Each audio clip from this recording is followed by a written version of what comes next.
Masuk adik, masuk. Masuk. Atas. Iya, masuk. Iya, udah.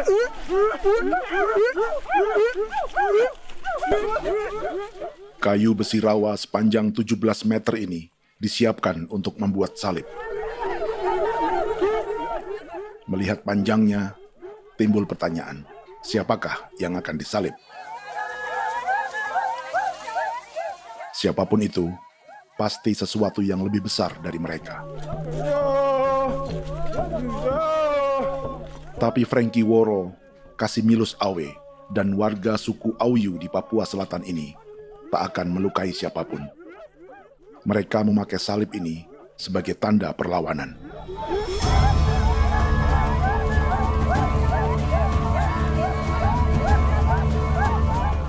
Yang mereka lawan memang lebih besar, yaitu pemerintah Republik Indonesia.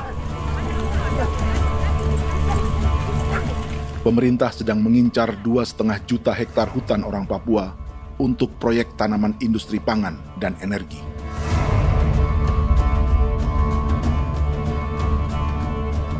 Ratusan kilometer dari salib orang-orang Auyu itu, orang Muyu sedang menyiapkan gerakannya sendiri. Tapi kali ini dalam bentuk sebuah pesta. Pesta yang disiapkan oleh marga Kimco Jinibju selama 10 tahun.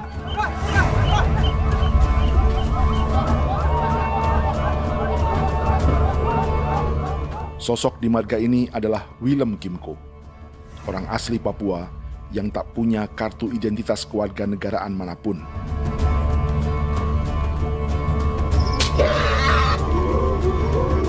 Pesta adat ini sudah cukup langka. Tak hanya di Papua, bahkan di kawasan Pasifik dan peradaban Melanesia. Awalnya bayarnya kalau pernah. Internet hati kau dekere bipnuka, dan jitana ya kati kau pernah barandipo. Kau memang ambilnya kau kuning. Ada gagasan dan gerakan sosial di balik pesta orang-orang Muyu ini. Sama dengan gerakan salib merah yang dimulai orang-orang Auyu. Salib ini akan menjadi yang terbesar dari 1.800 salib merah yang telah ditancapkan berbagai suku di Papua Selatan dalam 10 tahun terakhir. Ribuan salib merah yang dipadukan dengan palang adat adalah tanda larangan yang menyatukan unsur-unsur adat dan agama. Kami percaya bahwa kalau memang kami sudah tidak mampu untuk menyelesaikan persoalan ini, dalam hal ini perusahaan tidak bisa masuk, berarti kami minta bantuan kepada nenek moyang dan Tuhan.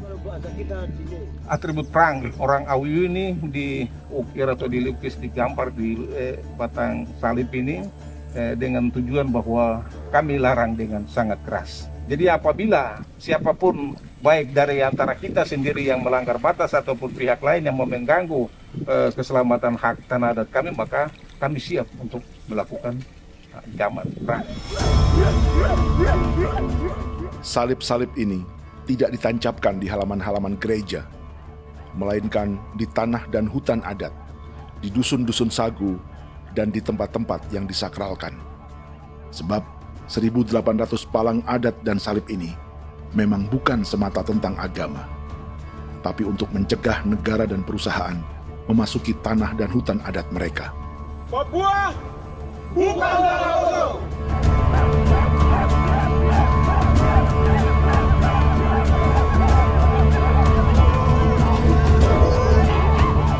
Di zaman TikTok ini, kami ingin menceritakan semua ini lewat film yang pendek.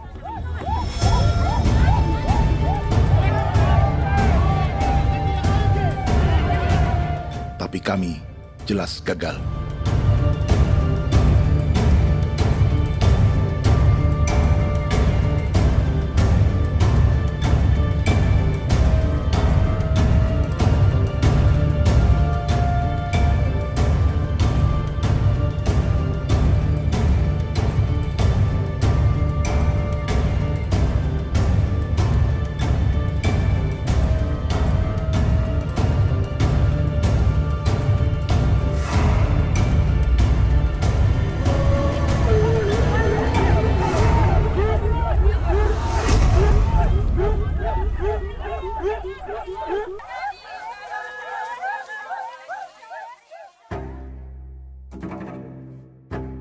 Di planet ini, ada 5 pemilik hutan hujan tropis terluas yang tersisa. Kongo di Afrika, Brazil, Peru, Bolivia, dan Indonesia.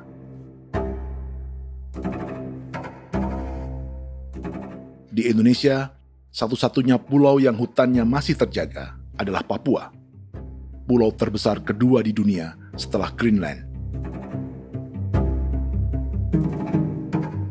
Lewat sejarah kolonialisme yang panjang, pulau ini kini dikuasai 2 negara. Bagian barat oleh Indonesia yang juga dikenal sebagai West Papua, dan bagian timur menjadi Papua Nugini. Dan tepat di perbatasan ini, di bagian Indonesia, sedang terjadi proyek pemusnahan hutan terbesar di dunia.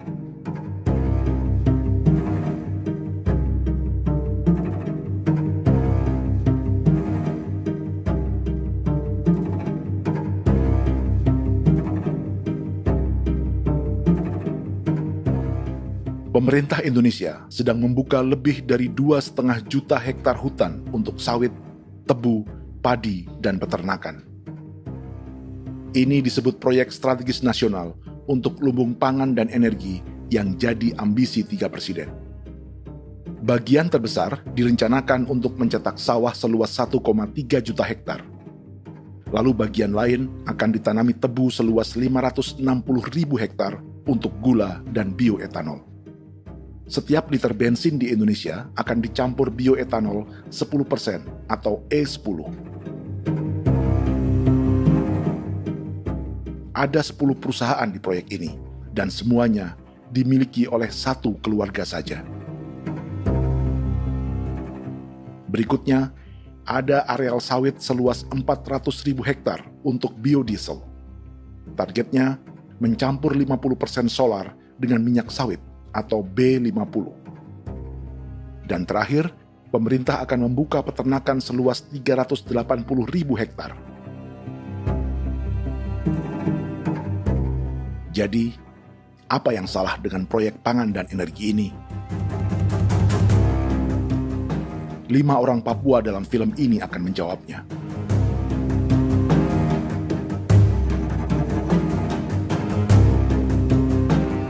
Yang pertama adalah Yasinta Moiwen dari suku Marin.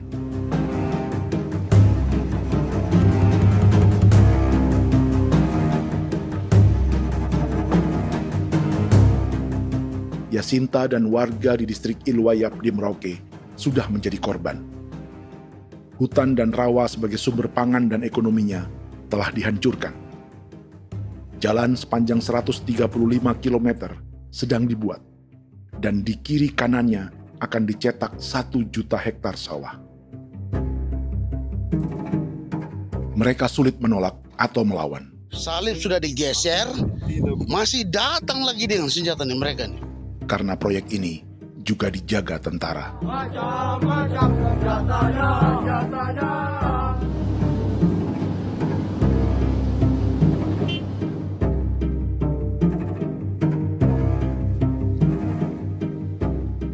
Yang kedua adalah Natalis Buer di distrik Tanah Miring, Merauke.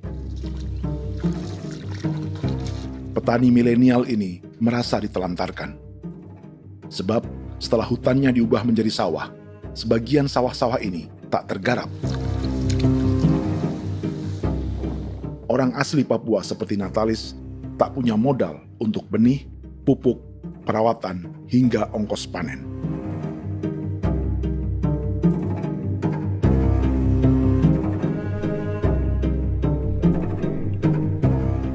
Orang ketiga adalah Vincent Kuipalo dari suku Yenan di distrik Jagebob, Merauke. Vincent dan suku Ye sedang menjadi korban. Hutan adat orang-orang Ye sedang dihancurkan untuk perkebunan tebu dan bioetanol. Tanah mereka juga diincar untuk markas-markas militer, pasukan yang akan menjaga proyek pangan dan energi ini.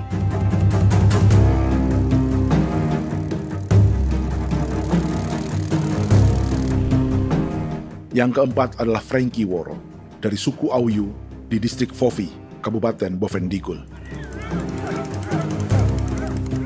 Hutan dan tanah mereka terancam perluasan perkebunan sawit untuk campuran biodiesel atau B50. Orang-orang dari suku Auyu ini adalah calon korban.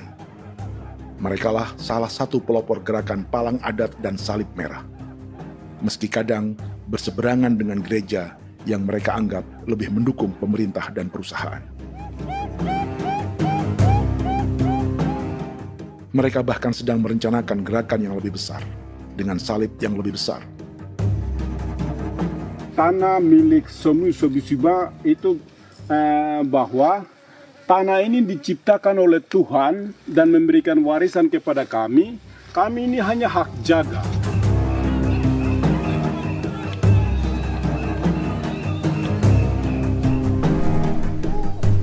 Sosok kelima adalah Willem Kimco dari suku Muyu di Bovendigul.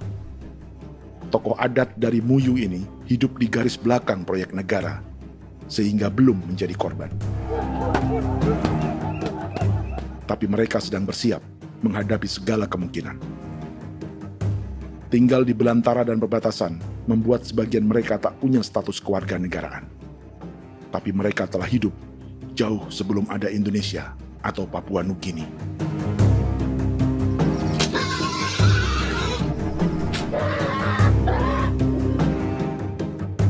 Kelimanya mewakili jutaan orang asli Papua yang sedang terancam eksistensinya. Jika kita merasa kepunahan peradaban Neanderthal di Eropa, Aztec dan Inca di Amerika, atau aborigin di Australia adalah sejarah masa lalu, film ini menceritakan bagaimana pemusnahan sebuah bangsa dan kepunahan sebuah peradaban sedang terjadi di masa hidup kita. Kepunahan bukan karena kerusakan lingkungan dan ruang hidup semata, juga karena dihantam 60 tahun operasi militer.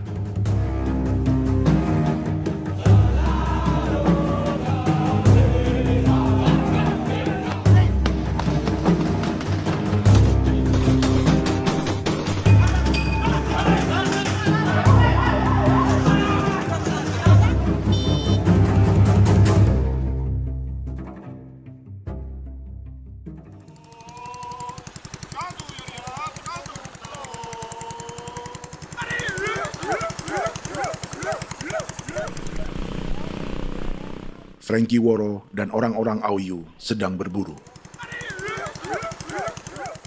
Tapi lokasi perburuan mereka mulai dikuasai perusahaan perkebunan sawit.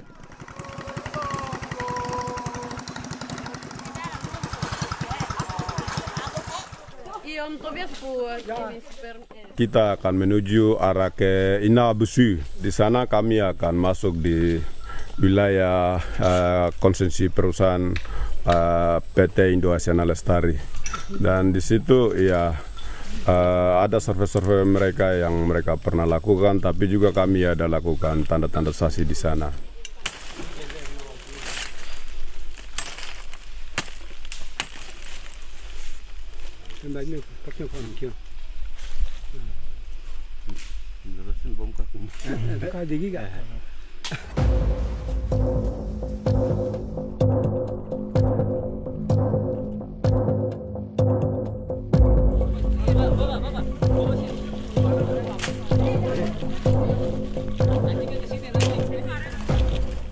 Dapat dengan yang induknya, tapi karena induknya dia lari dan terlambat kerja, akhirnya yang bisa kita dapat dia punya anak ini saja. Ini kalau pakai bahan kayak hasil.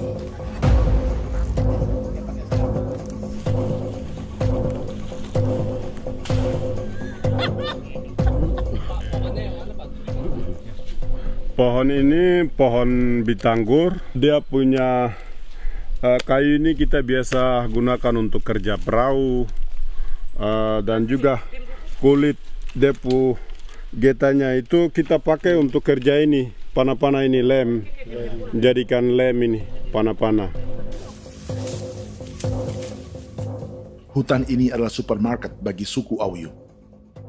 Juga lumbung pangan atau bank untuk menyimpan deposito kekayaan alam.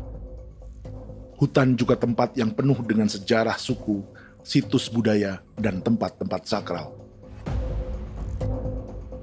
Inilah yang sedang mereka pertahankan dari incaran pemerintah dan perusahaan. Untuk semua alasan ini, mereka menancapkan ribuan salib merah.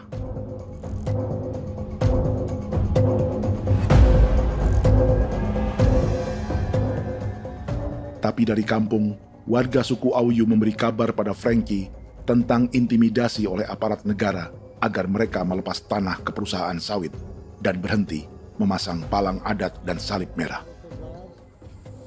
Ada beberapa titik yang saya sudah siap, tetapi di sini emergensi dari saya, terutama di Kampung Sokangon, PT Damai Timber. Dia mengganggu saya dengan menggunakan kekerasan maupun pihak hukum. Dan kemarin saya ada pernyataan penolakan secara resmi, tapi masih tetap dengan menggunakan pihak hukum untuk masuk, untuk harus dituntut saya untuk harus diterima perusahaan itu. Kita di situ ada 15 marga, tetapi 15 marga juga tidak setuju.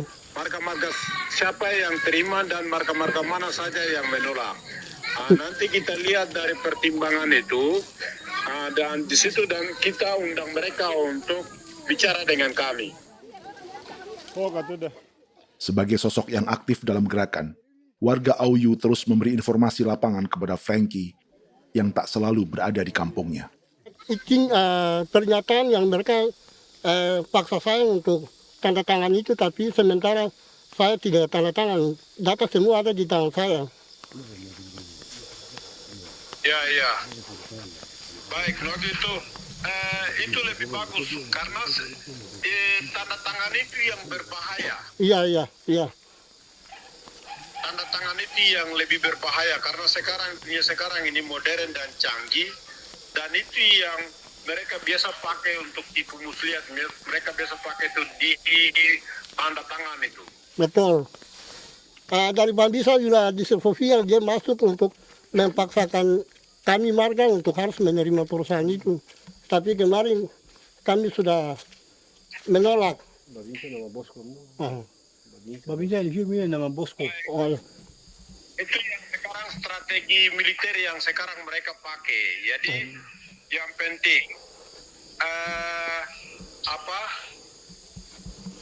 masyarakat itu yang benar-benar mau menolak siap dukung ketua marga siapa yang nanti tampil.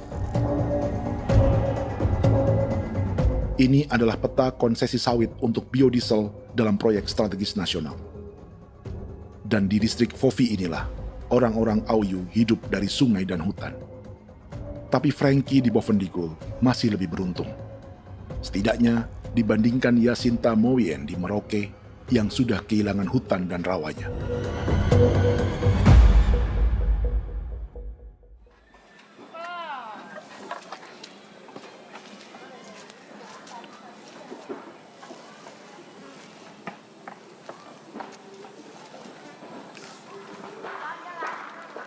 Yasinta dari suku Marin adalah petani sayur di Kampung Wanam, distrik Ilwayap, Merauke.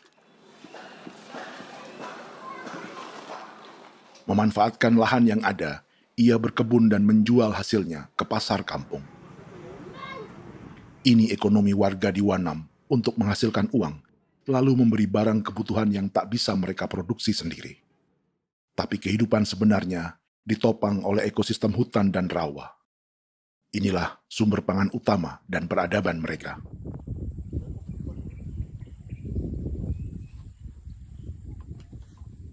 Namun ketenangan ini diusik ketika tiba-tiba pada Mei 2024, di Pelabuhan Wanam datang ratusan alat berat untuk proyek pangan dan energi pemerintah.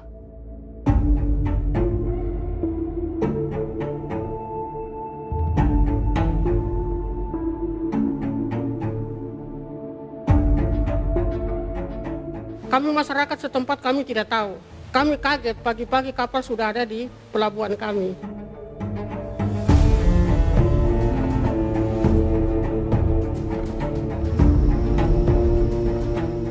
Yasinta Moywen atau Enrika Gebze dan warga lainnya tak pernah diajak bicara atau dimintai pendapat. Seakan-akan Papua adalah tanah kosong. Kita suka kaget yang dong bawa turun alat berat dong bawa turun, kita kaget masyarakat. Dorang subongkar itu kayu-kayu.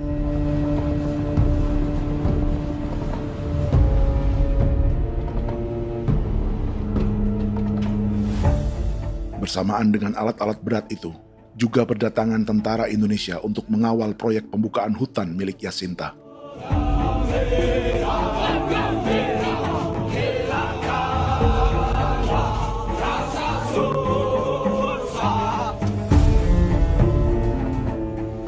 Ribu alat berat didatangkan dari Cina ke Papua oleh perusahaan bernama John Lin Group sebagai kontraktor pemerintah.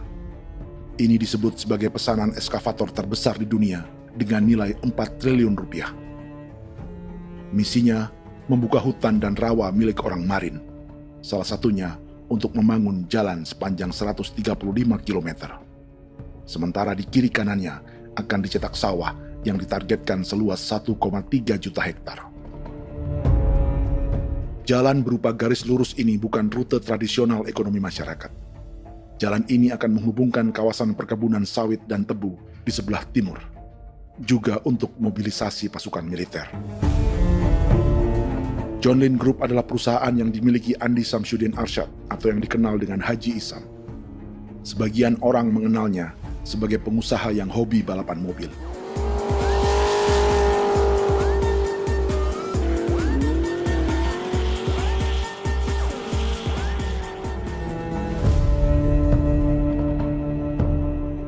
Tapi di Kalimantan, ia berbisnis batu bara, perkebunan sawit, pengolahan karet, penerbangan, perkapalan, dan biodiesel. John Lin Group kini juga menjadi pemilik perkebunan tebu dan pabrik gula terbesar di Indonesia. Sayapnya melebar dari Kalimantan hingga ke Bombana, Sulawesi Tenggara. Perkebunan tebu, pabrik gula, dan industri bioetanol inilah yang juga sedang dikembangkan di Papua. Foto ini adalah momen ketika Isam bersama kerabatnya, Menteri Pertanian Amran Sulaiman dan Menteri Pertahanan Syafri Samsudin meluncurkan program biodiesel atau B50 di Kalimantan Selatan. B50 artinya setiap 1 liter solar, 50%-nya akan dicampur minyak sawit. Perusahaannya, PT John Lin Agroraya, menjadi salah satu pemainnya.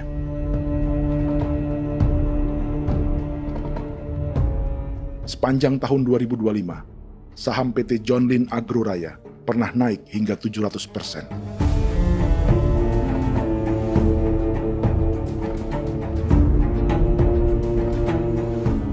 Perusahaan sawitnya yang lain, PT Pradiksi Gunatama, sahamnya bahkan pernah naik 4.000% hanya dalam 1 tahun. Dari harga saham ini saja, nilai kekayaan keluarga Isam diperkirakan mencapai 100 triliun rupiah lebih, menjadikannya salah satu keluarga terkaya di Indonesia dan salah satu pemain penting industri bioenergi. Dan di Papua Selatan inilah sebagian sawit-sawit untuk mendukung program B50 akan ditanam. Inilah tanah orang-orang Wambon, Muyu, Marin, Yei, atau Auyu seperti Frankie Ward.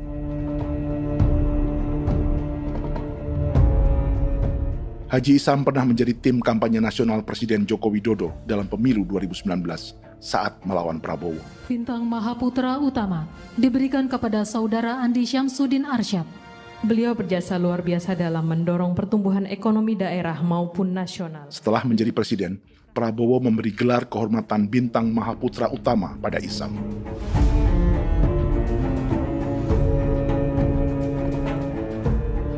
Sejumlah menteri Prabowo, juga kerabat dan orang-orang yang pernah bekerja di perusahaan Isam.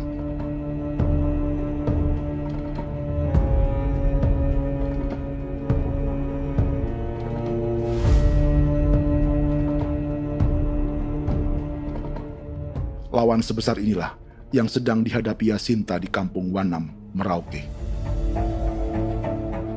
Atau petani perempuan lain seperti Enrika Gebze. Jadi alam kita ini sudah rusak. Jadi kita itu biasa jalan dari sini tuh harus pasang jerat di situ, harus cari makan di situ lagi. Itu tempat-tempat itu pasang-pasang jerat, tempat babi, rusa, sekarang sudah tidak ada lagi.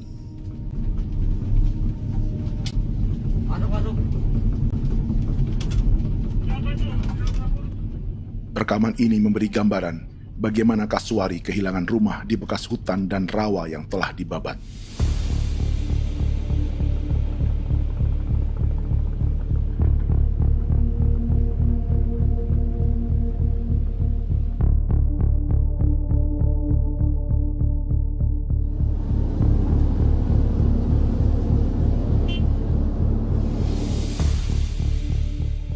Keterlibatan tentara dalam proyek pangan dan energi di Papua memakai dalih bahwa ancaman terhadap negara kini tak hanya perang secara militer, tapi juga melalui pangan dan energi. Kementerian Pertahanan pun terlibat karena proyek ini dianggap operasi militer selain perang. Jadi tugas kamu adalah menjaga sumber cadangan pangan nasional. Macam-macam senjatanya, Proyek ini menambah panjang alasan mempertahankan kehadiran tentara di Papua dalam 60 tahun terakhir. Saat ini, jumlah tentara Indonesia di Papua mencapai 56.000 personel, atau ada 1 tentara untuk setiap 100 orang Papua. Bandingkan dengan rata-rata nasional, di mana hanya ada 1 tentara untuk 696 penduduk Indonesia. Itu belum termasuk polisi. Artinya, 1 orang Papua dijaga lebih banyak senjata dari rata-rata penduduk Indonesia. Tanah dan hutan diambil secara sepihak untuk kepentingan pembangunan batalion dan bandar antariksa. Ini bentuk perampasan masyarakat. Penolakan kehadiran markas-markas militer terjadi di sejumlah tempat di Papua. Tak hanya karena trauma dan ketakutan, juga karena mengambil tanah-tanah adat.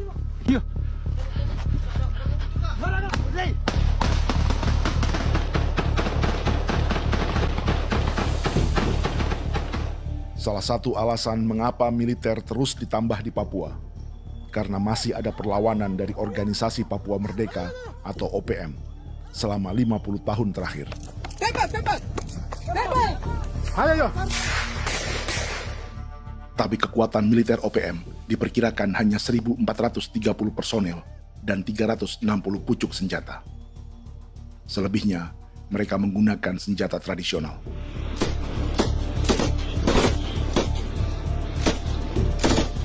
Dengan demikian, kekuatan tentara dan polisi di Papua 58 kali lebih besar dari gerilyawan Organisasi Papua Merdeka.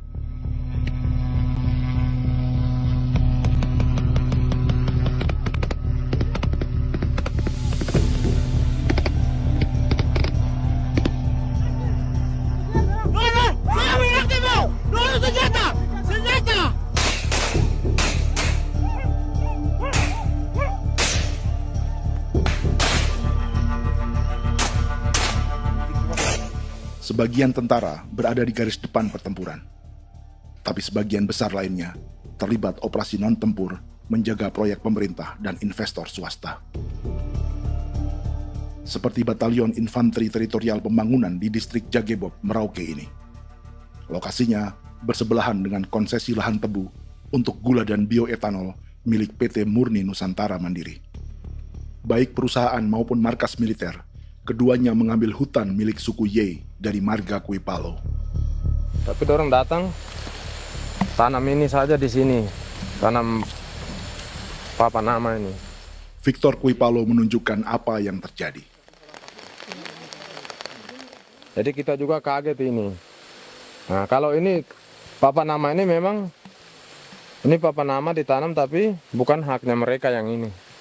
Ini hak kami di sini, hak dusun kami, marga Kuipalo yang punya hak dusun ini.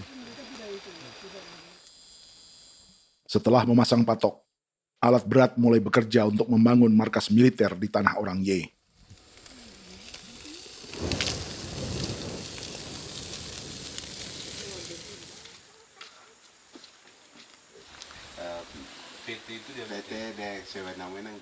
Kehadiran markas militer mengkhawatirkan warga yang pernah mengalami trauma.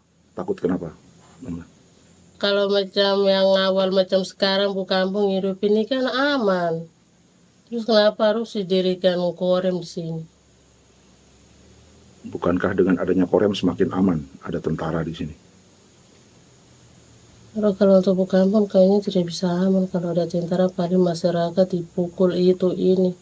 Kalau kampung hidup begini malah saya sejahtera dan saya punya masyarakat. Apa pernah ada pengalaman buruk sebelumnya dengan tentara di daerah sini? Ada yang cerita waktu pos-pos di sini tuh di 13, 12 itu zaman katanya Patimura. Memang kasihan. Malah kita punya orang ini yang dianiaya betul, dipukul. Disuruh kerja bakti tidak mau atau lama mencari, namanya kita pangkur sagu itu butuh waktu 1 minggu. Kalau lama begitu ya paling diseret apa pukul itu. Operasi militer Indonesia di Papua dimulai tahun 1962 lewat Operasi Trikora. Tapi perlawanan bersenjata pertama di Papua baru dilakukan tahun 1965 di Manokwari. Nanti tanggal 1 Mei jam 12.30 pemerintahan di Irian Barat mutlak akan jatuh di tangan.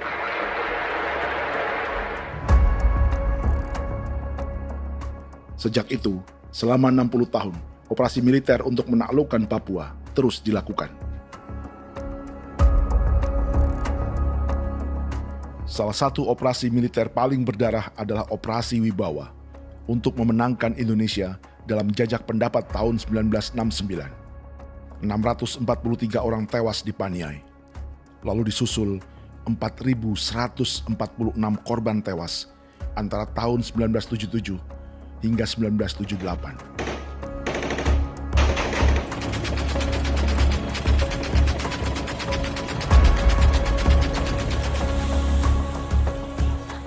Operasi militer ini menimbulkan gelombang pengungsian hingga kini.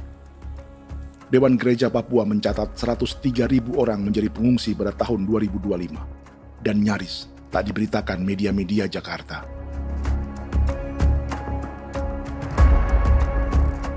Jumlah pengungsi terbesar tercatat di Nduga yang mencapai 20.000 jiwa. Banyak di antaranya yang sedang hamil, seperti Jubiana, salah satu pengungsi Nduga. O tagarik mesikagi be muguruk berselari di namen wane gosel bigari me egirik menene an nimbo mesle bok selar nene wam dak yak lek prak de oi gore bangal no so ndak lo yo nandam yanet ndang no yat de nanen di ko nerwa membri wal marwa egirik mener wa tri bel no semana o ngal siya kaya ber kumbik nyak masala ore na me wo gosuluk ri namen wani go semane kuman nak wani wani ndemo golok ndak mesri namen bre golok nak no semana ne nebe minit waru ra kana bi nindige war de mino pragit de laina bulan Maret April yana mana kantan barak na lire na bam ne Jubiana lalu menamai anaknya Pengungsi Kogoya.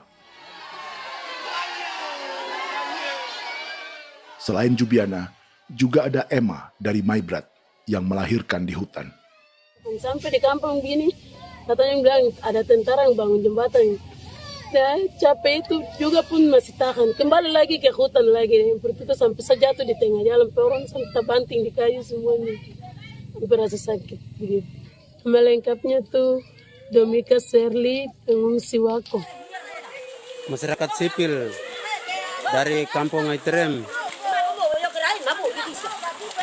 sementara mengungsi karena kampungnya sementara dikuasai oleh TNI Polri.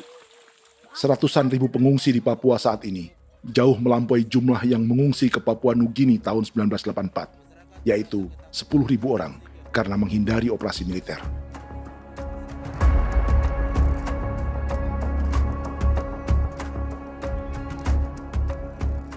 Bersamaan dengan operasi militer, eksploitasi sumber daya alam Papua juga dilakukan sejak masuknya tambang emas dan tembaga Freeport pada tahun 1967.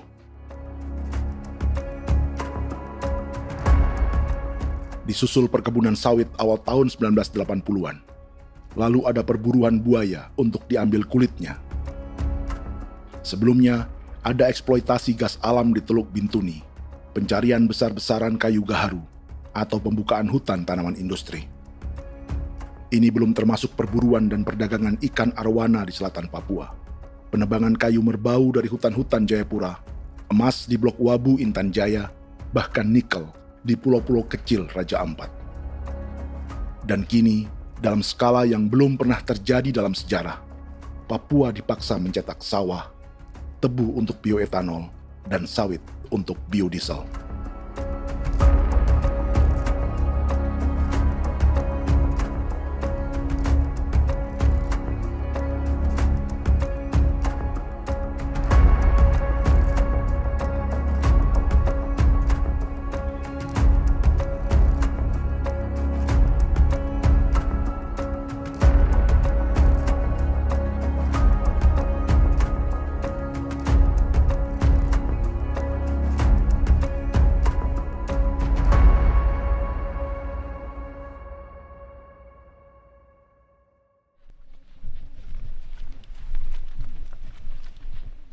Inilah yang sedang menimpa keluarga Vincent dan Victor Kuipalo di Merauke.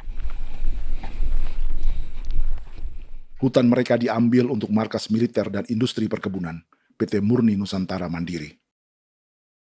1 dari 10 perusahaan yang diberi konsesi untuk menanam tebu dan memproduksi gula serta bioetanol seluas 52.000 hektar.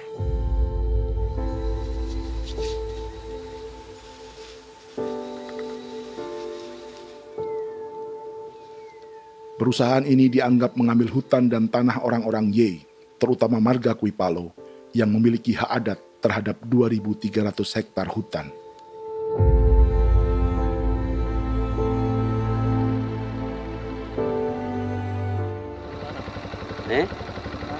Tentara? Tentara. Oh iya, tentara.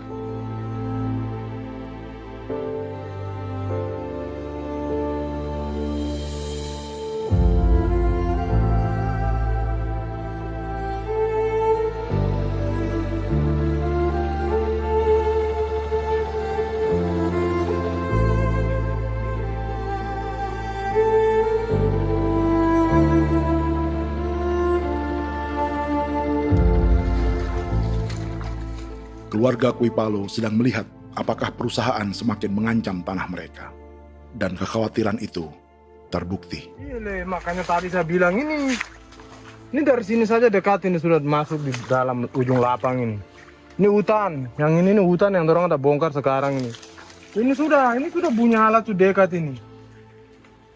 Dekat sekali ini. Ini di sini. Nacau, kelapa itu yang jalan lama, jalan setapak ini. Dari udara, terlihat alat-alat berat semakin mendekati tanah orang-orang Ye, marga Kuipalo.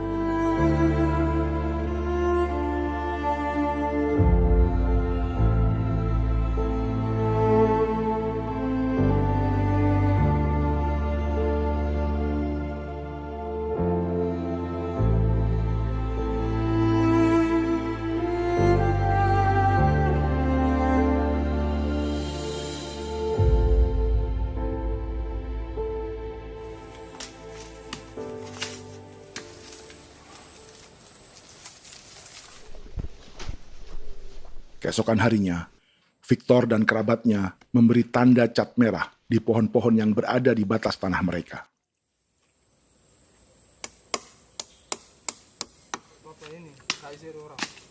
Tapi tanda peringatan adat ini tak diindahkan perusahaan.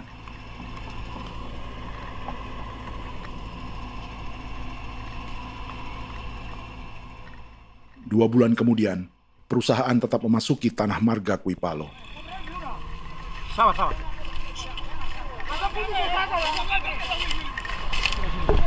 manusia, kau lihat. Tapi tidak sudah sakit hati sekali saya katakan tadi.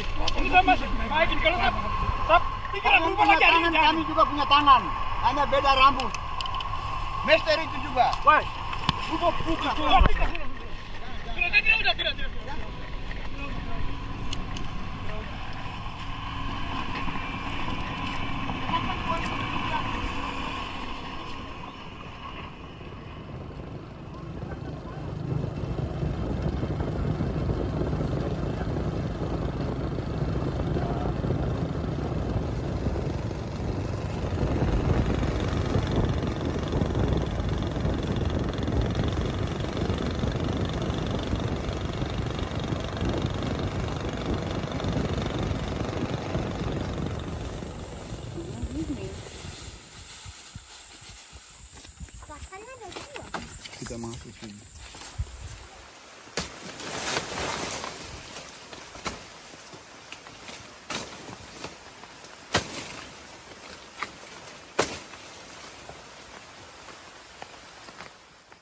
Jadi ya untuk itu seperti saya katakan tadi, apakah lebih baik kita tidak usah ada kah atau bagaimana, kita pisahkan,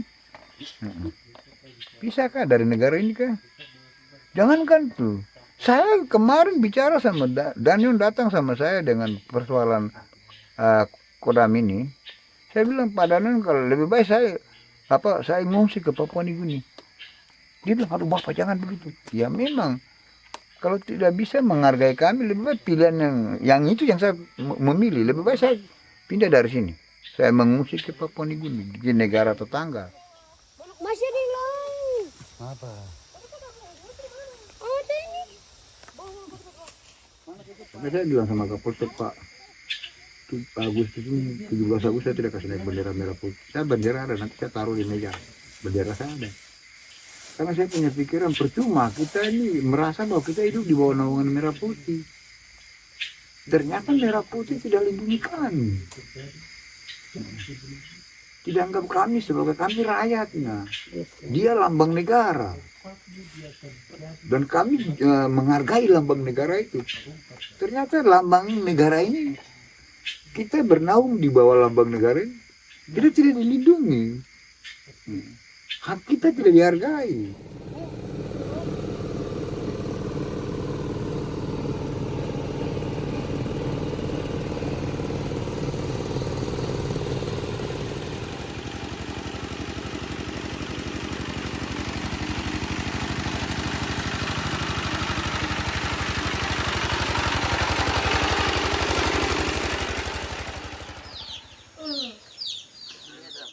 Marga Kuipalo dari suku Ye terus mendapat teror dan intimidasi agar melepas tanah mereka yang hanya dihargai Rp300.000 per hektar.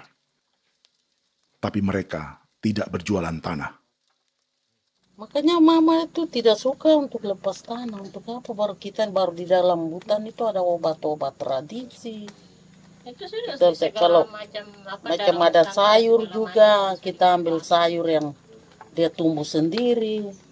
Jadi kita ini mau kemana, kalau itu sudah digusur, ya habis. Kita ini jadi penonton.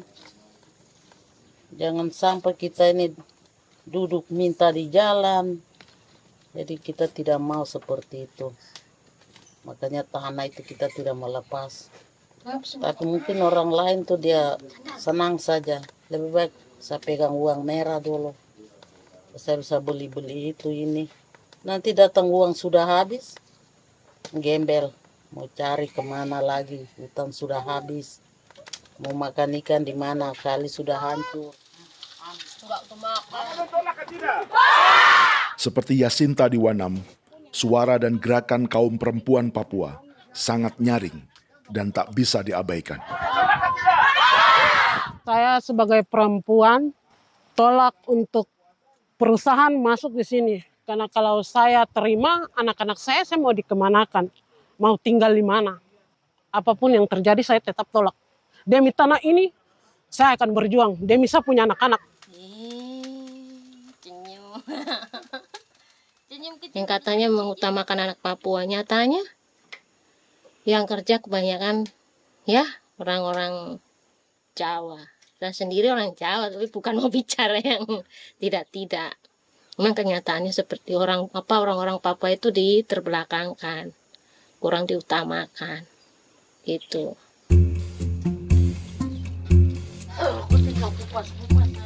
Proyek food estate seperti mencetak sawah, bukannya tak diikuti warga Papua.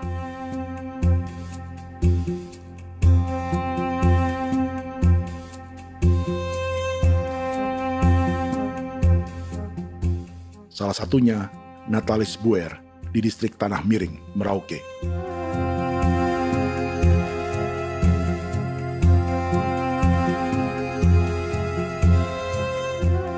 Setelah menghabisi hutan, pemerintah Indonesia mencetak sawah untuk tanaman padi karena beras mulai menjadi makanan pokok menggantikan sagu. Sebagian besar penggarapnya adalah warga transmigran yang datang sejak era 1980-an. Bahkan petani transmigran sudah ada sejak Belanda membuka proyek padi kumbe di distrik Kurik. Lokasi yang sering jadi langganan pejabat Indonesia memamerkan sawah di Papua. Tapi Natalis juga ingin belajar menanam padi atau bersawah. Namun ia kesulitan karena dibutuhkan modal untuk benih, pupuk, hingga pemeliharaan dan panen. Lalu sawah-sawah ini pun mulai dikuasai pendatang.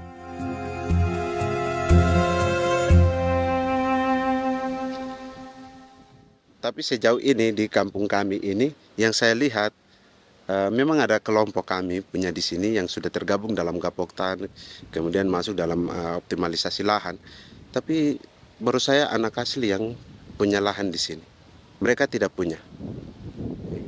Pemerintah dalam hal ini adalah Kementerian Pertanian bersama-sama Kementerian Pertahanan yang dalam hal ini pada garis di bawahnya adalah TNI Angkatan Darat, memberikan support yang maksimal kepada masyarakat khususnya di Merauke dalam rangka. Saya kemarin habis 9 juta.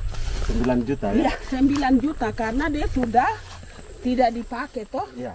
Perempuan Papua seperti Filomina juga mau bertani. Pemerintah memberi bantuan Rp900.000 per hektar lewat program optimalisasi lahan atau OPLAH. Tapi dibanding biaya produksi dan harga jual gabah, Filomina mengaku berkali-kali rugi dan kini memutuskan tak lagi menggarap sawahnya. Terus kita harus cari uang untuk kombeng. Betul. Karung kita beli. Karung beri sendiri lagi. Tenda kita beli. Ini dari yang offline ini don tidak siapkan. Tidak ada. Tidak ada ya, jadi mama don sendiri. Itu yang saya udah bilang, 900.000. Itu modal untuk kerja sawah ini. Mulai dari kerja sampai nanti panen. Panen. Wih, ngeri sekali. Iya, lucu toh? Tidak dapat itu. Betul, Mam. Kalau disuruh tanam ubi berhektar-hektar, mari datang. Kita tahu cara rawatnya bagaimana, iya. Tanamnya bagaimana, tanam model bagaimana supaya hasilnya model begitu. Kita tahu. Kalau yang ini kan kita baru belajar. Sebagian hutan milik warga Senayu di Merauke sudah dibuka untuk sawah dan kebun tebu oleh PT Global Papua Abadi. Proyek pertanian ini dikerjakan oleh Kodim Merauke. Mereka melepas sebagian tanah karena ingin belajar bertani. Saya punya nenek moyang tidak ajar saya tanam padi. Tapi saya mau berubah. Generasi saya yang berikut ini besok lusa tidak bisa makan pisang, sagu. Namun program optimalisasi lahan yang dijanjikan dengan berbagai bantuan tak dirasakan Filomina. Obat rumput beli, obat padi beli, jonder kita bayar, bahkan bibit masih kurang, cari bibit lagi beli. Jadi saya memang kalau program pemerintah saya sama sekali saya tidak suka. Baku tipu saya.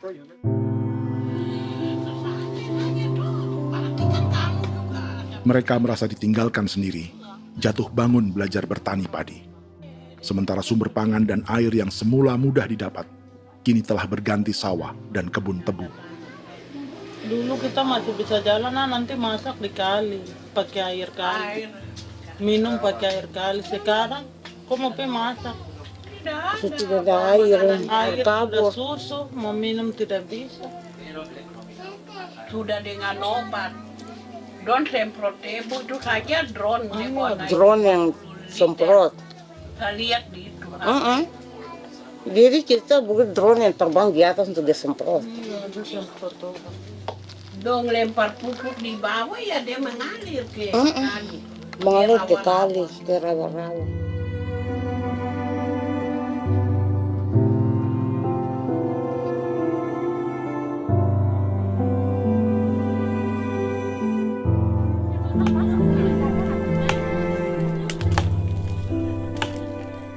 Seperti pertanian sawah bagi orang Bali atau Toraja, bagi orang Auyu dan suku-suku lainnya di Papua Selatan, sagu juga bukan semata tentang pangan.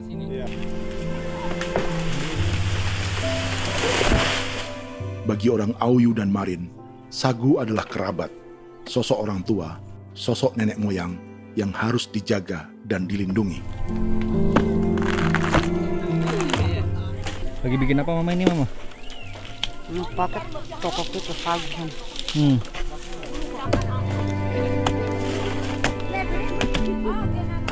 Kami diingatkan oleh leluhur, sagu itu tidak boleh digusur dan tidak boleh diganggu dengan cara apapun, dan di dalam rangka kepentingan apapun tidak boleh. Kamu harus bela, bahkan sampai nyawa pun harus menjadi taruhan demi membela keselamatan keberadaan sagu di atas tanah ini.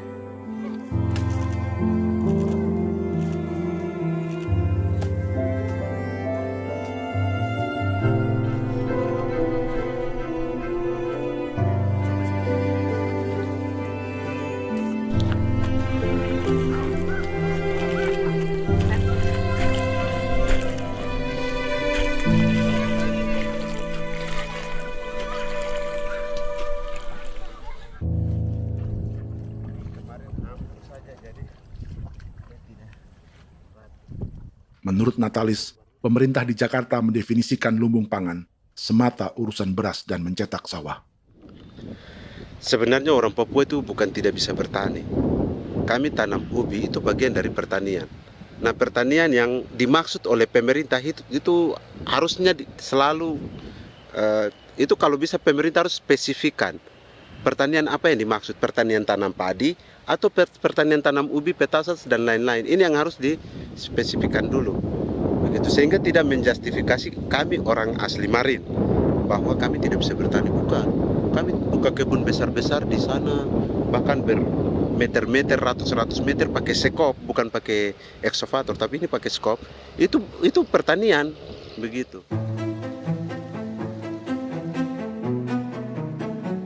Bagi Natalis, alih-alih memaksimalkan sawah-sawah yang sudah ada untuk petani Papua, pemerintah selalu membuka hutan baru, seperti dikerjakan perusahaan John Lynn Group dan melibatkan tentara. Padahal, sejarah keterlibatan militer dalam proyek food estate atau cetak sawah adalah sejarah kegagalan yang bertubi-tubi 4 presiden selama 30 tahun terakhir.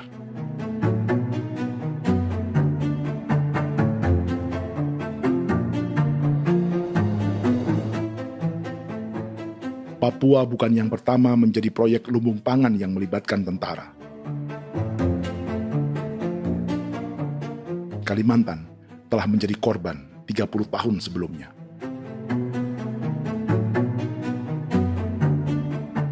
Ini adalah bekas hutan yang sudah dibuka di Pulang Pisau, Kalimantan Tengah. Tahun 1996, di era Presiden Jenderal Soeharto, ia menghabisi 1 juta hutan di lahan gambut untuk mencetak sawah demi memenuhi ambisi swasembada beras, bukan swasembada pangan. Hutan tropis Kalimantan dihabisi dalam skala yang belum pernah terjadi dalam sejarah.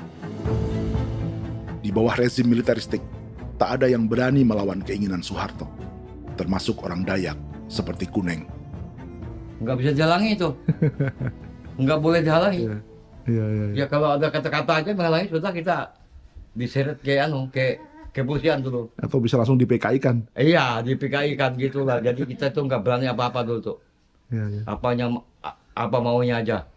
Misal bilangnya A. Setahun setelah pengundulan hutan skala besar itu, tahun 1997, untuk pertama kalinya Kalimantan mengalami kebakaran lahan dan kabut asap terbesar dalam sejarah.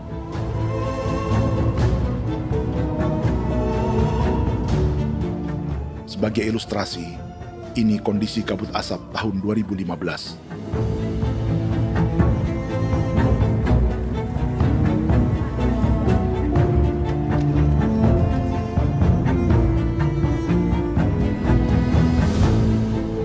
Proyek 1 juta hektar sawah Jenderal Soeharto itu gagal. Bendungan dan saluran irigasi mangkrak hingga kini. Mei 1998, rezim Soeharto tumbang, 2 tahun setelah ia menumbangkan jutaan hektar pohon di Kalimantan. Setiap tahun, lokasi ini menyumbang kebakaran dan kabut asap yang merugikan jutaan orang. Sawah yang berhasil di Kalimantan justru bukan sawah yang dibangun Jenderal Soeharto, melainkan yang dirintis para transmigran sejak era 1980-an. Sawah-sawah inilah yang ikut digarap oleh militer di era Presiden Joko Widodo. Dan hasil dari proyek food estate Presiden Jokowi itu sama sekali jong nih, nggak ada harapan lagi sudah seperti ini. Tapi Jokowi terus memperluas area food estate hingga 16.000 hektar. Presiden Jokowi juga menyerahkan urusan lumbung pangan ini kepada Prabowo yang saat itu menjadi Menteri Pertahanan. Salah satunya di Kabupaten Gunung Mas, Kalimantan Tengah, untuk membuka perkebunan singkong seluas 31.000 hektar. Food Estate Singkong Jenderal Prabowo ini dimulai dengan membuka 600 hektar hutan di Tawai Baru. Proyek singkong untuk bioetanol ini pun dijaga tentara. Dan seperti Jenderal Soeharto, proyek Jenderal Prabowo ini pun gagal.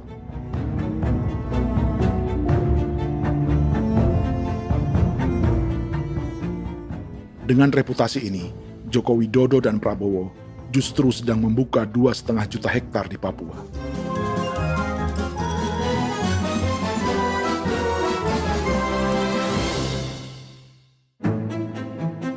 Setelah Jenderal Soeharto, Presiden Jenderal Susilo Bambang Yudhoyono juga mencoba membuka food estate di Papua sejak tahun 2010. Namanya Merauke Integrated Food and Energy Estate atau MIFE. Proyek ini juga gagal. Lalu di lokasi yang sama, Jokowi berusaha meneruskan dengan proyek mencetak sawah 1,2 juta hektar yang juga gagal. Sekarang yang paling siap adalah 1,2 hektar. Yang 1,2 juta hektar. Dan kini, Prabowo yang pernah gagal dengan 600 hektar singkong di Kalimantan justru akan mengulangi di Papua dengan skala 2,5 juta hektar. Di daerah Papua pun harus ditanam kelapa sawit supaya bisa menghasilkan juga BBM dari kelapa sawit. Dalam setiap proyek pangan dan energi di Papua, yang lebih menonjol bukan tanaman pangannya, melainkan untuk energi atau bahan bakarnya. Sawit untuk biodiesel dan tebu untuk industri bioetanol. Ada 10 perusahaan yang diberi konsesi hingga 0,5 juta hektar untuk tebu. Dan 10 perusahaan itu dimiliki oleh satu keluarga saja.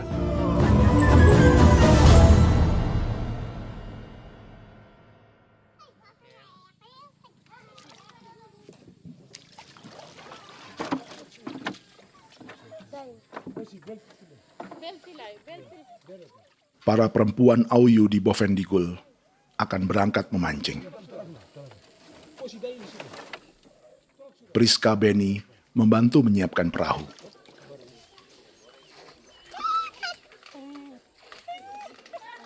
Mereka akan mengumpulkan bahan pangan di hutan untuk persiapan acara penancapan salib merah berikutnya.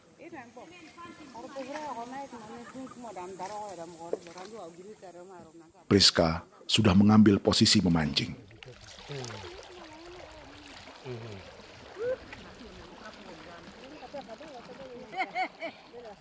1.800 salib merah telah dipasang di wilayah adat berbagai suku di Papua Selatan untuk menghalau perusahaan sawit dan tebu.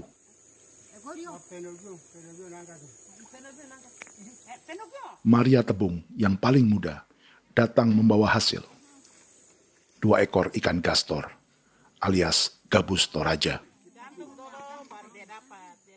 Sebagai generasi Z, pendidikannya sampai sekolah dasar.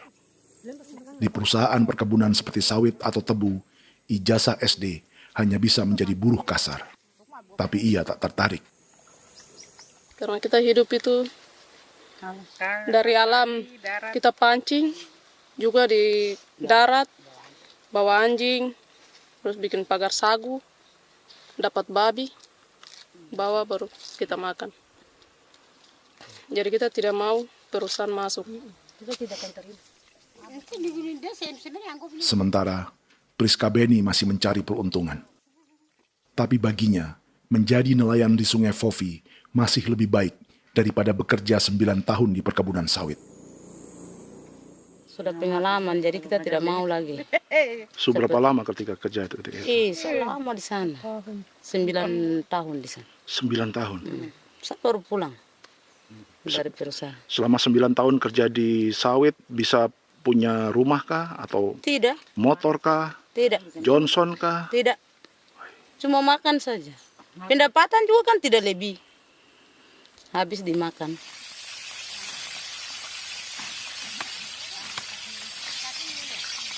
Satu minggu libur berapa hari? Tidak libur. Minggu tetap kerja? Tetap kerja. Tidak bisa ke gereja? Hari Minggu kerja. Hari Minggu juga kerja. Dia tidak mengenal agama perusahaan itu. Di grup perusahaan sawit Korindo, Priska digaji 2 juta rupiah per bulan dan tinggal di mes karyawan. Tapi gaji itu dipotong bahan makanan atau BAMA rata-rata 1 juta rupiah setiap bulan. Korindo adalah grup perusahaan yang salah satu usahanya adalah hutan tanaman industri dan sawit di Bovendigul dan Merauke. Di Papua, mereka memakai bendera PT Tunas Sarwa Ema. Perusahaan ini pernah memberi bantuan pada Keuskupan Agung Merauke. Keuskupan Merauke belakangan mengeluarkan pernyataan mendukung proyek strategis nasional di Papua. Umat Katolik yang memprotes sikap gereja tersebut ditangkap polisi. Jadi selama 9 tahun tidak bisa nabung? Tidak. Makan saja. Makan saja. Makan saja. Menabung bagaimana? Keperluan banyak. Sudah sampai. Habis di anak-anak uang sekolah. Uang 1 juta itu mana sampai. Mau nabung juga tidak cukup. Sudah pengalaman, jadi kalau di sini perusahaan mau masuk tidak.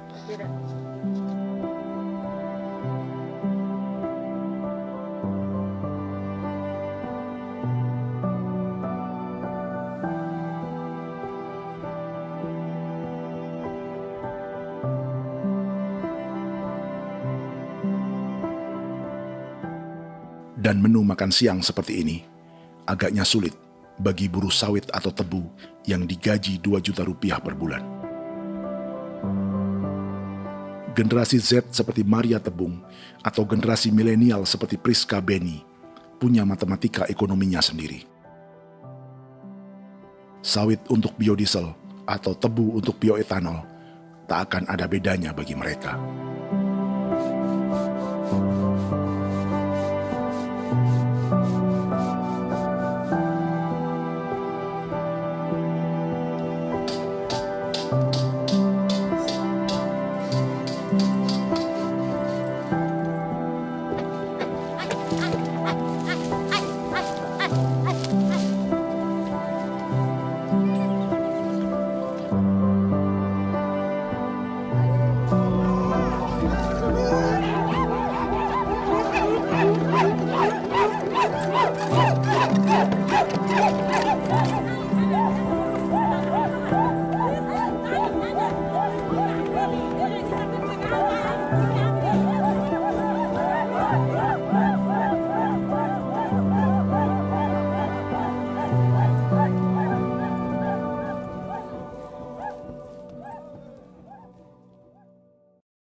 Perkebunan tebu 1,5 juta hektar di Merauke adalah ide 3 presiden untuk menggenjot penggunaan bioenergi sebagai campuran bahan bakar fosil.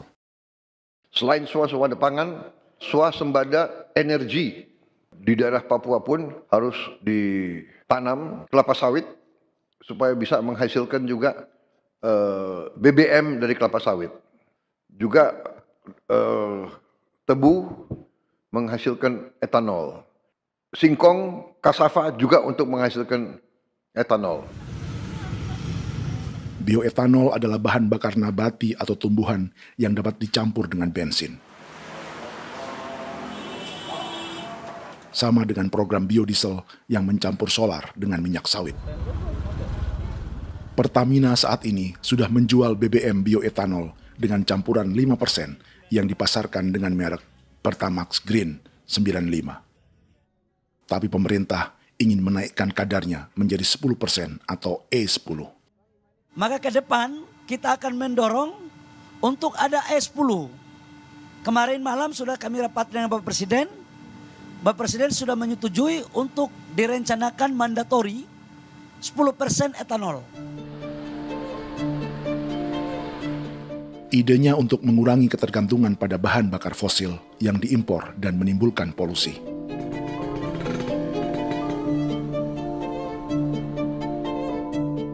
Tapi bioetanol bukannya tak mengorbankan lingkungan, hutan, rawa, dan manusia. Karena program E10 membutuhkan 7,3 miliar liter bioetanol, maka lahan yang dibuka untuk menanam tebu bisa mencapai 1,3 juta hektar.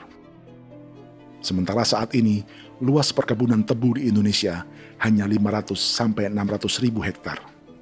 Artinya, butuh lahan baru hingga 800 ribu hektar untuk menanam tebu. Dan 500 ribu hektar diantaranya sedang dibuka di Papua. Hutan yang tadinya untuk menumbuhkan pangan berubah jadi tanaman untuk bahan bakar di jalanan. Kecepatan pulihnya hutan beradu dengan jumlah dan kecepatan kendaraan di jalanan.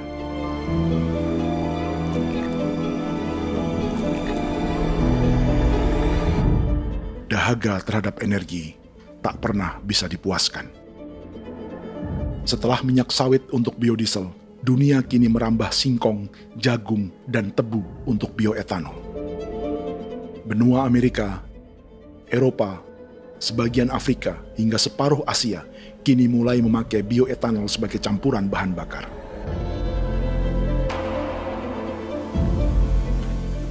Selain perebutan lahan, masa depan dunia juga dibayangi semakin mahalnya harga pangan karena persaingan antara perut manusia dengan tangki kendaraan.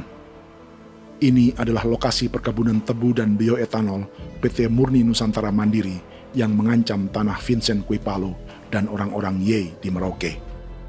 Beberapa kilometer di selatan adalah PT Global Papua Abadi yang mengancam tanah orang-orang Muyu dan Marin.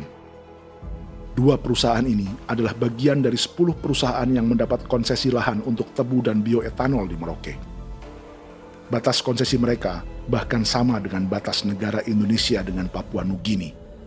Salah satu ciri bahwa peta konsesi ini dibuat di Jakarta dari atas meja. Sama seperti kolonial Inggris dan Belanda ketika mereka membagi Pulau Papua dengan garis lurus pada abad 19. Seakan Papua adalah tanah kosong. Bedanya, meski peta konsesi ini mengatur batas 10 perusahaan, tapi perusahaan-perusahaan ini sebenarnya dimiliki oleh satu keluarga saja. Ini nama 9 dari 10 perusahaan tebu dan bioetanol di Merauke, Papua. 99% saham mereka dimiliki sebuah perusahaan bernama PT Merauke Nusantara Manis. Sementara 1% sisanya dimiliki PT Merauke Gula Mandiri. Tapi saham kedua perusahaan ini dimiliki PT Merauke Sugar Group. Dan perusahaan ini, 90% sahamnya dimiliki pengusaha bernama Angelia Bonaventure Sudirman, serta perusahaan bernama Zico Trust dan Resource Harvest. Lalu 10% lainnya dikuasai PT Papua Energi Abadi, yang pemiliknya adalah Dudi Christian dan Angel Madeline. Sekarang, mari kita lihat siapa mereka. Angelia Sudirman adalah keponakan dari salah satu konglomerat sawit Indonesia, Martias Fangiono. 9 perusahaan di Papua ini berada di bawah bendera Merauke Sugar Group. Dan Merauke Sugar Group hanya satu dari 7 grup perusahaan milik keluarga Fangiono.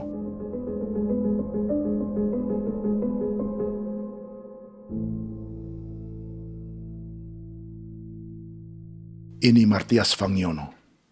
Seperti Haji Isam, Martias selama ini dikenal sebagai pengusaha sawit yang kini merambah bisnis tebu dan bioetanol. Ini momen saat penanaman perdana tebu di Merauke bersama Presiden Joko Widodo Juli 2024. Di sini juga ada anak Martias Fangiono, yaitu Wirastuti Fangiono. Wirastuti adalah salah satu yang menonjol dari keluarga Fangiono.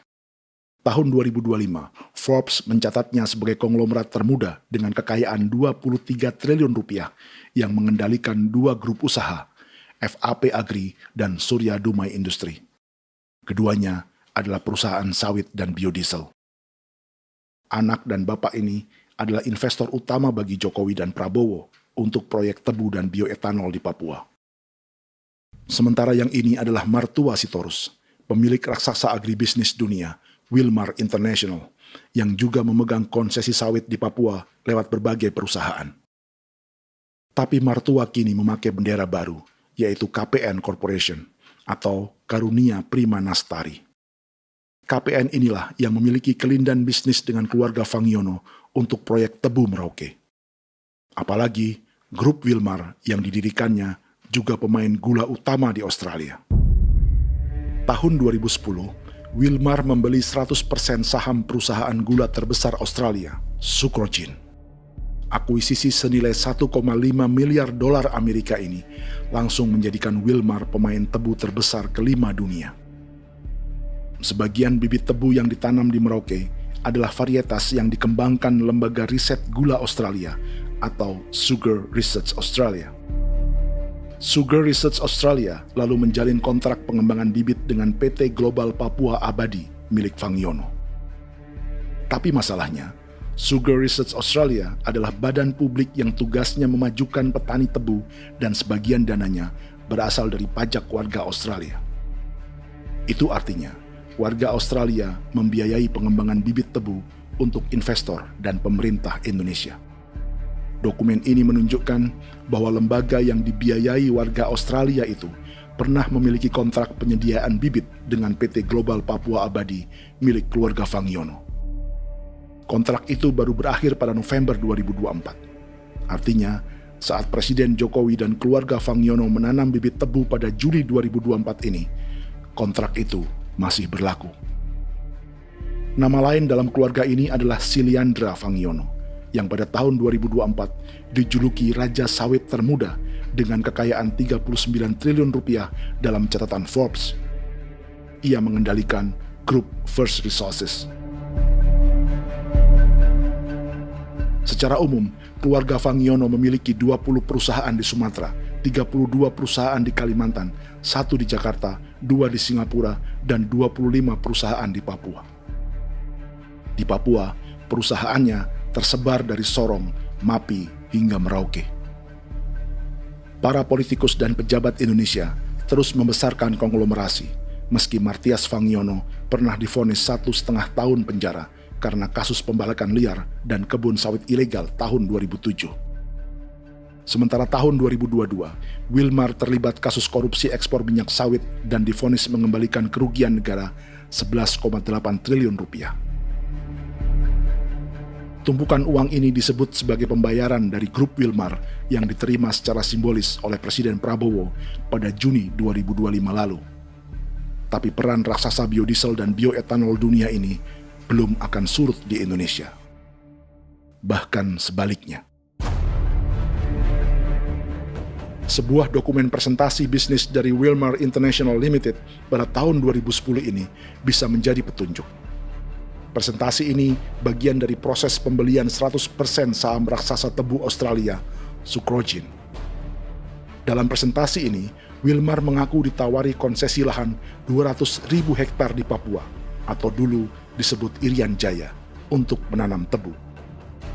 Dengan penerbangan hanya 2,5 jam dari kantor Sucrogin di kota Townsville ke Merauke, Wilmar akan mengawinkan bisnis gula dan bioetanolnya menjadi pemain dunia.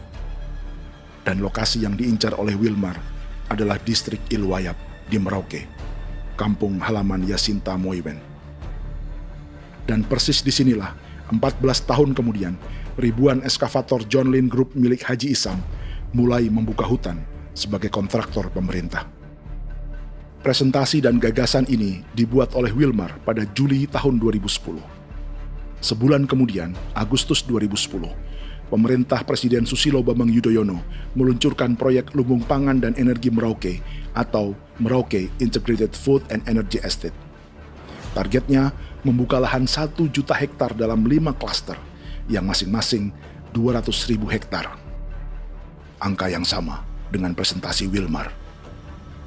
5 tahun kemudian, 2015, giliran Presiden Joko Widodo yang mau melanjutkan proyek pangan dan energi 1,2 juta hektar.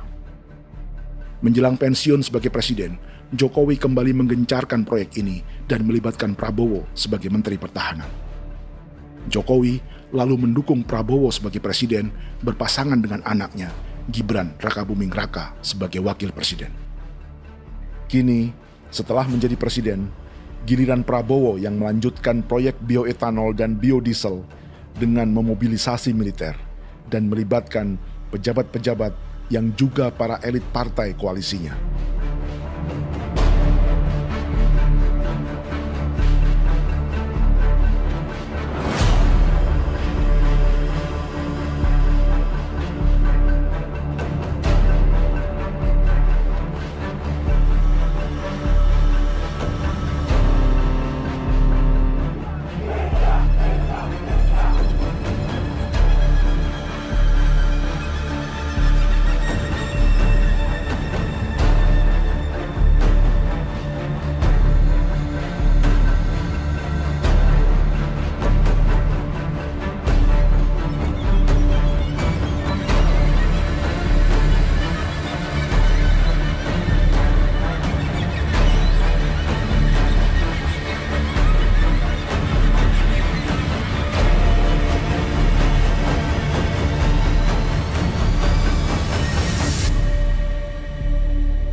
Tahun lalu, hutan-hutan di Pulau Jawa dalam waktu singkat berubah menjadi perkebunan tebu di bawah rezim kolonial Belanda. Orang Jawa menjadi buruh dan petaninya dipaksa menanam tebu. Dari kolonialisme dan politik tanam paksa itu, Belanda memperkaya negara dan para investornya. Tak puas membuka hutan untuk perkebunan di Jawa dan Sumatera, kolonial Belanda menanam tebu hingga di Suriname dan mengerahkan ribuan orang Jawa sebagai buruh pada tahun 1890. Inggris yang sudah menguasai negara seluas India dan Papua Nugini pun masih menanam tebu jauh di tengah Samudra Pasifik, di tanah orang-orang Fiji. Lalu memindahkan puluhan ribu orang India menjadi buruh di sana. 200 tahun sebelumnya, ratusan ribu orang Afrika bahkan diperbudak untuk bekerja di perkebunan-perkebunan tebu Spanyol dari selatan Eropa hingga Karibia, Kuba, atau Jamaika. Jika dulu tebu menjadi gula atau emas putih, kini cerita kolonialisme tebu berlanjut di Papua untuk bahan bakar nabati atau bioetanol. Dan seperti semua cerita tentang kolonialisme, akan ada yang berpesta dan ada yang membayar. Dalam setiap cerita pesta kolonialisme, baik di Jawa, Karibia, atau di Papua, selalu melibatkan para elit lokal, dari pejabat, perwira, hingga agamawan. Tapi dalam setiap kolonialisme, juga selalu ada cerita tentang mereka yang mempertahankan diri dan melawan.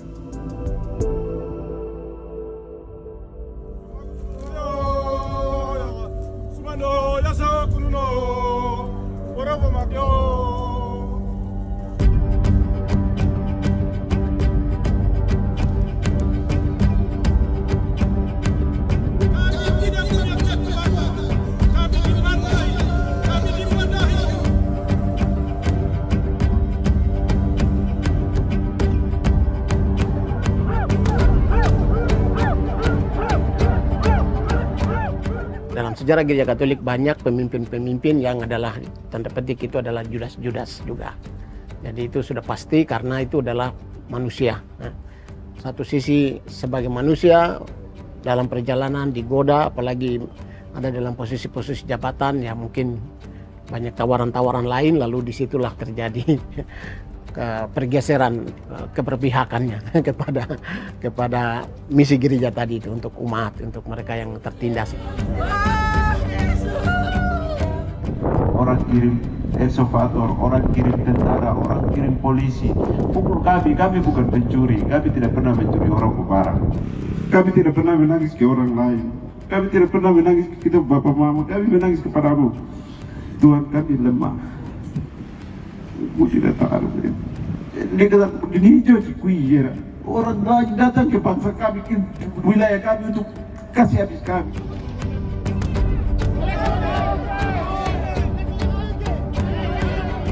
Kimam Dehi, Ya Kimam Dehi, Bono Ya Hadigul Dehi, Bono Ya Hadigul Dehi. Kita buat saksi seperti begini untuk menolak perusahaan apapun yang masuk di tanah kami. Kalau kita kasih, kita bikin rusak sekarang, kita punya generasi berikutnya mau dapat kemana. Jadi kita nyatakan sikap di sore hari ini, kami tolak. Apa yang dilakukan pemerintah untuk PSN adalah kejahatan. Pemerintah bagian dari kejahatan, aktor perusak dan pembunuh terhadap negara, terhadap alam, hutan, terhadap manusia. Jadi negara jadi aktor pembunuh. Jadi Pilatusnya siapa? Negara, pemerintah Jakarta ini. Tanah Wiu bukan kosong. Masyarakat adat kami masyarakat. Perusahaan tolak. Biar asal.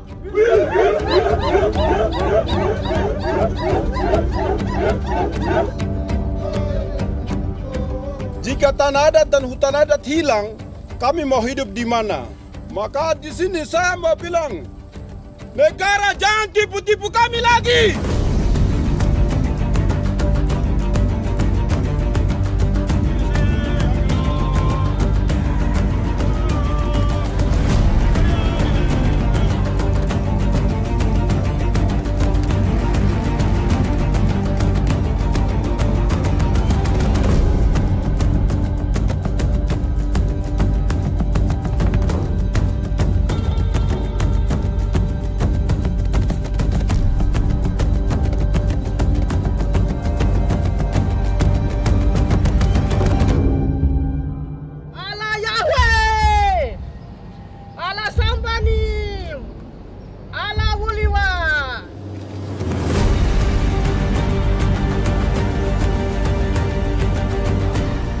Kalau kami dianggap orang Papua itu bagian daripada Republik ini, tolong hargai kami. Dengan adanya PSN, PT John Lindrup yang sudah menerobos tanah kami dan hutan kami, merusak alam kami. Itu yang kami datang ke Jakarta jauh-jauh dari Papua. Kami mau bersuara kepada Bapak Presiden Prabowo Subianto, di mana keadilan untuk masyarakat Papua. Tolong lihat masyarakat Papua yang sudah mati. Kami bersepakat menyatakan, 1. Gereja-gereja di Indonesia mendukung masyarakat adat yang menolak proyek strategis nasional di tanah Papua. 2. Gereja-gereja di Indonesia menolak militerisme dan otoritarianisme di Indonesia.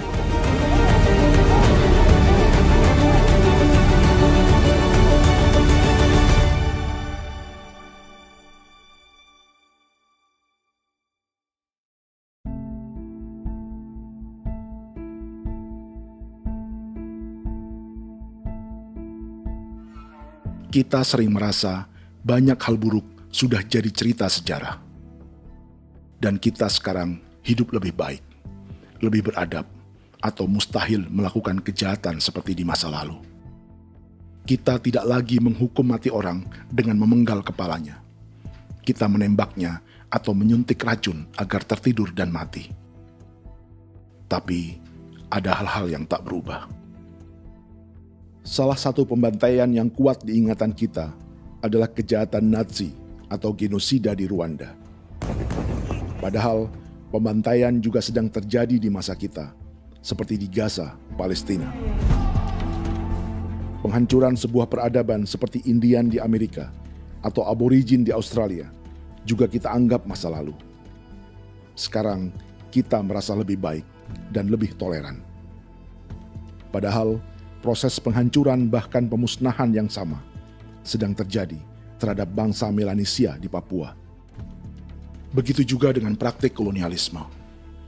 Kita merasa penjajahan seperti dilakukan Portugis, Inggris, atau Belanda sudah menjadi sejarah.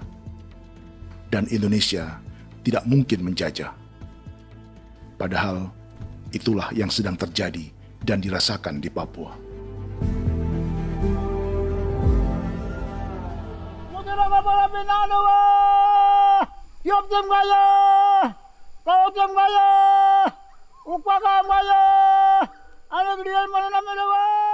Jalannya sejarah ini disadari Willem Kimco di pedalaman Bovendigol, Papua. Hidup terpencil dan tak tersentuh urusan negara bukan berarti selalu aman.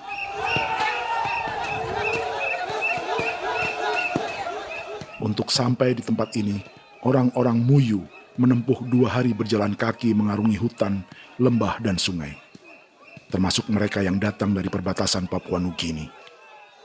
Mereka berkumpul untuk memenuhi undangan pesta adat yang disebut Awon Atatbon atau pesta babi. Yang mengundang adalah marga Kimco Jinipjo. Yang dituakan di marga ini adalah Willem Kimco. Ia tak punya kartu tanda penduduk dan kewarganegaraan manapun, baik Indonesia atau Papua Nugini. Tahun 1984, 10.000 orang Papua, terutama suku Muyu, mengungsi ke Papua Nugini untuk menghindari operasi militer Indonesia, termasuk Willem Kimco.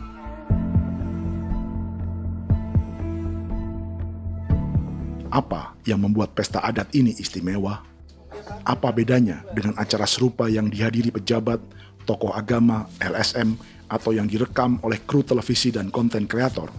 13, 14, 15, 18. Pertama, untuk membuat pesta babi, orang Muyu perlu persiapan selama 10 tahun. Sebab, babi-babi yang akan jadi bagian dari pesta ini tak boleh dibeli, alias harus dipelihara sendiri. Babi-babi ini bukan bantuan pejabat pemerintah, gereja, atau LSM.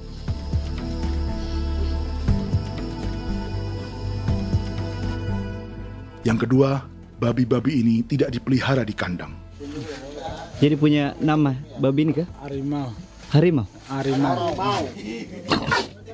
Dia kulit dengan ini bulu di harimau, macam harimau begitu dan kasih nama harimau.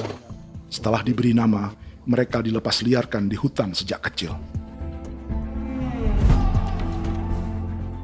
10 tahun kemudian, jika tiba saatnya pesta, para pemburu akan mencari mereka di dalam 479 hektar hutan milik marga Kimco. Suku atau marga lain tak akan mencurinya di hutan, karena mereka sudah punya babi dan wilayah masing-masing. Itu artinya mereka harus tetap menjaga dan mempertahankan hutannya agar babi-babi bisa hidup. Demikian juga dengan lahan pangan mereka, yang menumbuhkan sagu, keladi, atau aneka sayuran.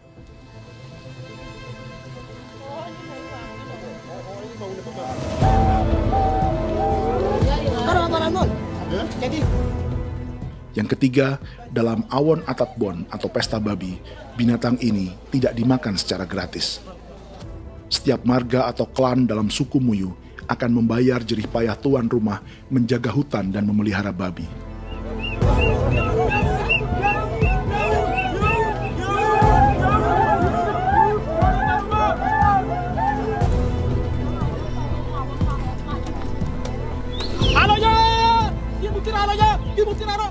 Ini seperti arisan untuk menjaga budaya dan lingkungan. Bagian dari budaya dan ekonomi timbal balik yang ditandai dengan siklus memberi dan menerima.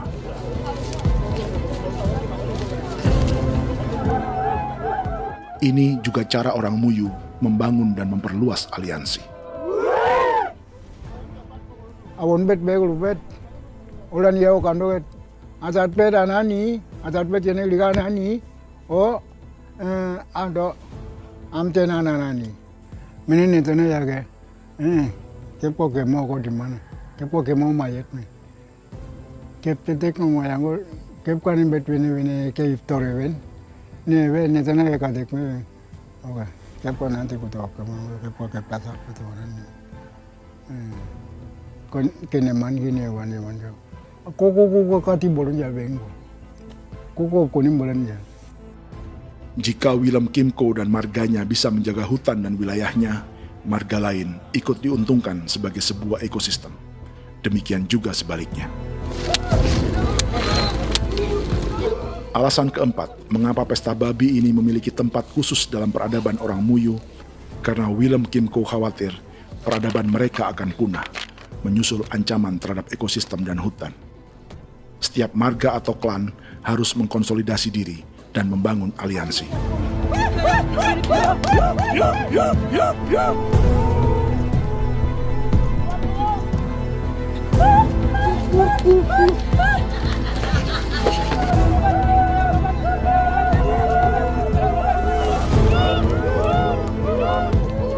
Kekhawatiran Willem dan orang-orang Muyu tak berlebihan. Ruang hidup mereka bersinggungan dengan proyek bioetanol dan biodiesel pemerintah Indonesia. Mereka juga tahu apa yang telah dan sedang menimpa suku lain seperti Auyu di Bovendigul atau Yainan dan Marin Anim di Merauke.